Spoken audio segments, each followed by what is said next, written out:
What's going on, Colts Nation? I appreciate you joining me for another video where today we're going to talk about the Week 3 game plan going up against the Chicago Bears, right? Caleb Williams, Matt Eberflus making his return to Indy. What is going to be the game plan on both sides of the ball? And as we normally do, we're going to start on the defense where we're going to be operating without DeForest Buckner, and we'll have to see on everybody else. Latu, is he going to play? Is Julian Blackman going to come back this week? Hopefully he does. Josh Downs for the offense should be back this week, but defensively, the area where we can take advantage of the Bears, and everybody knows it right now, is the offensive line. Okay, that Bears offensive line, I believe, just gave up 7 sacks. I believe they gave up 2 sacks in their first game, 7 sacks here against the Texans. Bears starting their season with Titans, Texans, Colts, the AFC South Russian roulette coming here for the Bears. And right now they're 1-1. We're 0-2. So coming into this one again with the offensive line, with the rookie quarterback, they haven't really been able to get the run going with DeAndre Swift. We can't let that happen against us.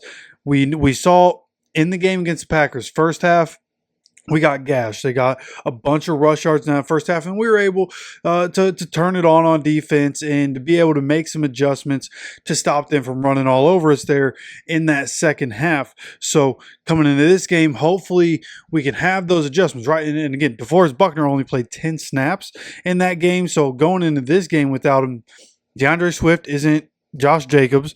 He is good, and we can't just let him get out in space. He's more shifty, more quick, I would say, than Josh Jacobs. Not really the same kind of back, but nonetheless, again, we can't be the team that lets DeAndre Swift have the best game he's had this season so far. Pardon the interruption. I just want to let you guys know how much I appreciate you stopping by the channel. And I also want to say that when I look at the analytics, 50% of the people that come by and watch this channel are not subscribed. So as Peyton's telling you to do here, hit that subscribe button right now. Turn those notifications on so you get notified when any videos come out. Now, if you need any further proof of why you need to subscribe, when you look at the numbers, 62.4% of the views on this channel over the last month have come from people that are not subscribed to the channel. So again, if you're one of those people, hit that subscribe button. I appreciate you so much, and let's get back into the video. Right now, we're giving up, I believe the stat was 237 yards rushing per game.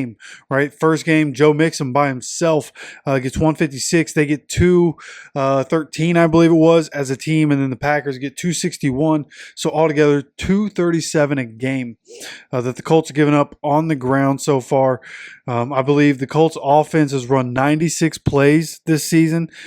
The Colts have been run on 93 times, and that tells you a lot you need to know about how the Colts have been both on defense, third down defense has been absolutely terrible. We're just letting people walk down the field. Like, it's either defense is going to be able to get off the field quickly, or we're not getting off field on third down, and it's just one third down after another third down after another third down that's being converted, and we just can't do anything about it.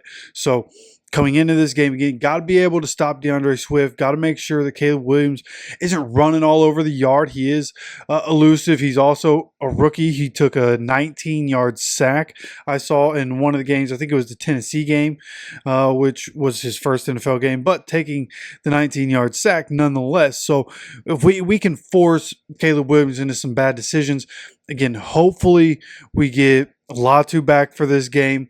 Obviously, DeForest isn't going to be there, but you have Grover Stewart in the run game. Tommy Ade did a good job in the preseason.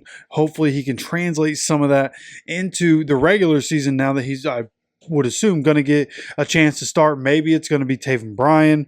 Taven Bryan did play less in the second half than he did in the first half. Maybe we see more Raekwon Davis. Maybe we do see more Tommy Ade as we go forward, and a little less Taven Bryan. He's still going to be part of the rotation, right? With Defoe out, it's going to be a rotation for that spot. Grover Stewart, I assume, going to be playing even more plays. He hasn't been playing all of them. He has been rotated in and out, but playing most of them. And I assume he's going to play all or close to all of the snaps coming up in this Bears game and in these next few games without DeForest Buckner. So on the defensive side, it's about getting after the quarterback, stopping the run. Those are the keys. Now, obviously, they have DJ Moore, they have Keenan Allen, they have Rome Odunze. Who knows if they're going to play, right? Rome Odunze played this last week. I'm not sure how much he played, but I know he only ends up with one catch, or maybe got a second. I think he got a second catch at the end for 27 yards. Not a whole lot of usage for Rome. DJ Moore, not a whole lot. Now, Caleb Williams hasn't particularly played well. Threw 2 interceptions in the game against the Texans. 50% completion percentage in that game, 17 of 34. So, and a lot of things short, right? They're not really opening the offense for Caleb Williams. Again, at some point that's going to happen here against Gus Bradley's scheme. Like, everybody knows what he's doing, so maybe Caleb Williams in this offense with a bunch of studs and a bunch of veterans, the couple of veterans on the offensive side at receiver, maybe they're able to pick apart this defense. Just like the Packers, you can't let these guys get the ball in their hand and just run all over the place. So something's got to change. Hopefully we tighten up a little bit. Rush defense was never a problem in the past. Hopefully we can just figure out what the hole was, get it patched, and then we're back to just having to worry about the secondary. I'd feel much better if all we have to worry about is the secondary. So defensively, that's what we need to do. Win in the trenches, which is what a lot of games come down to, winning in the trenches, just like we need to on offense.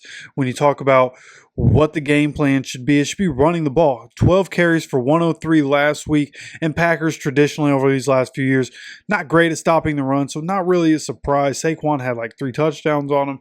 Not that much of a surprise. We should have ran more in that game and probably would have been more successful if we had more runs, but nonetheless, coming into the Bears, Matt Eberflus, his defense is predicated on running a lot of cover 2 and trying to keep everything in front, and have those, too high, to be opportunistic if anything tries to go deep, but it's based on trying to create turnovers, right? Rush with 4, try to create turnovers, keep everything in front of you, let the other offense mess the game up for themselves. And that's what we have to not do here.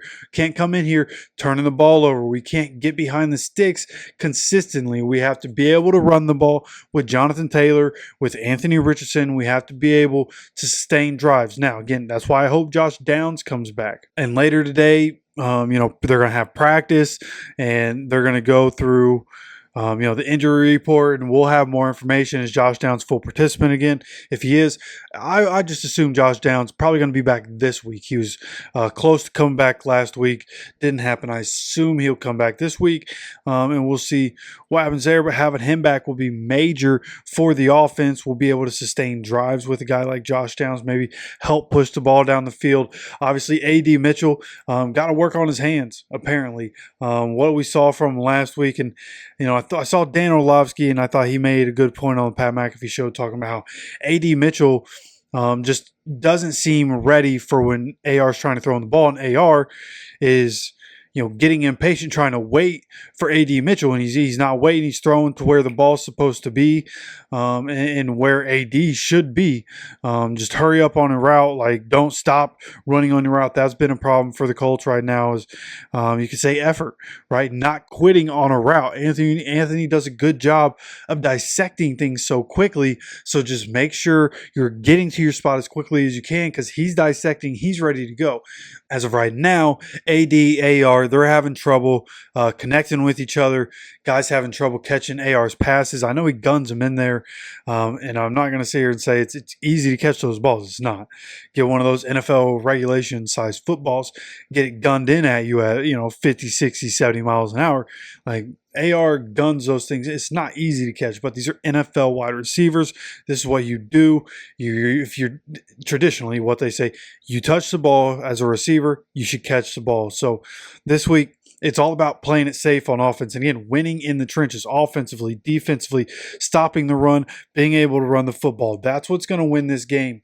And ultimately, it's going to be a game where the team that turns the ball over is the one that gets one less possession. Team that creates the turnover gets an extra possession. Probably a better way to look at it. They get that extra possession, and that's a team that's going to end up winning this game, in my opinion. That it's really going to be simple. Have two teams where our defenses play different styles, right? Again, Eberflus, a lot of cover 2, Bradley, a lot of cover 3, but both of them predicated at keeping everything in front of you.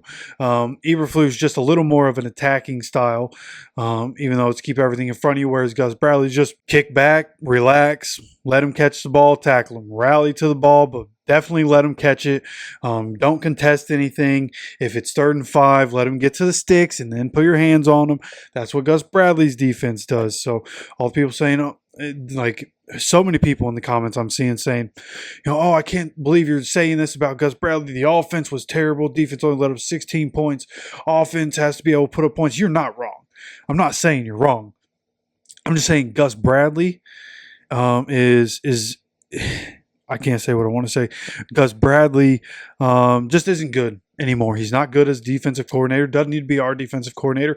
Somebody needs to tell him to kick rocks. We should have done it in the offseason, but here we are going into week 3, and we're going to have to suffer through Gus Bradley's defense because we didn't change it. We can't change it now. Even if we fire him, we're probably running the same system. How much more are we really attacking? Who knows?